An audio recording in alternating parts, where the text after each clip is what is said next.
आता जाणवतोय आणि मॅचचा रिझल्ट येण्यासाठी आता 5 चेंडू आणि 19 रनची गरज आहे. नवनाथ राज लहाने उभा आहे. 5 बॉल 19 मॅचचं समीकरण आहे. राजचा स्ट्रोक हवेत आहे.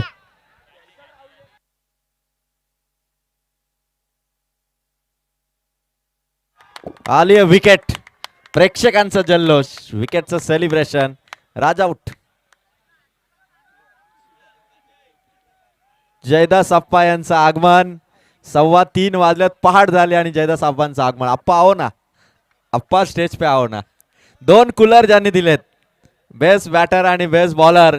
खरं तर 2 खेळाडू मात्र येणाऱ्या उन्हाळी सीझन मध्ये गारेगार हवा खातील. ते कूलर ज्यांनी आम्हाला पुरस्कृत केलेत, जयदास आप्पा दळवी. आप्पा आओ ना, स्टेज पे आओ ना.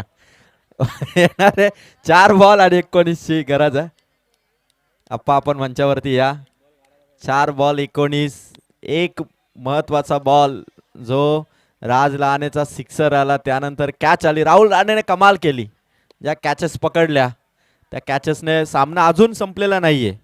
अजूनही दोनही संघ बरोबरीने 4-19 आहेत. आणि 4 बॉल 19 क्रिकेट आहे. नवनाथ बॉलिंग करतोय. शॉर्ट आर्म पूल हवेत आहे. पुन्हा कॅचची संधी आणि गणेशने पकडली कॅच.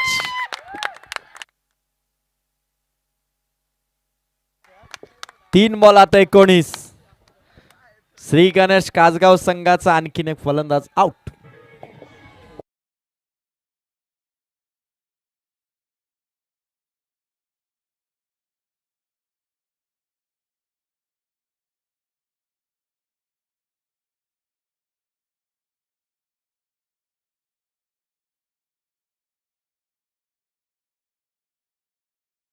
खरं तर जे समोर जे प्रेक्षक आहेत ना, आज धामोतेचे बरेचसे प्रेक्षक आलेले आहेत. धामोतेचे प्रेक्षक आज मोठ्या संख्येने आलेत, कारण स्वर्गीय जगन्नाथ स्मृती या स्पर्धेमध्ये कासगाव संघाने धामोते संघाला पराभूत केलं होतं. आणि धामोतेचे प्रेक्षकही वाट पाहत होते कधी पुन्हा एकदा धामोते आणि कासगाव मॅच लागेल. आणि निमित्त होतं आमदार चषकाचं आणि वाकाच्या स्पर्धेमध्ये पुन्हा तो योग आला.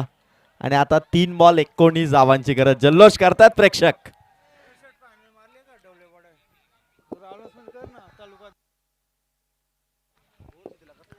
खरं तर 3 बॉल 19 क्रिकेट. आणि आणखीन एक विकेट. विकेट आठी घेतलीये नवनाथने. आउट.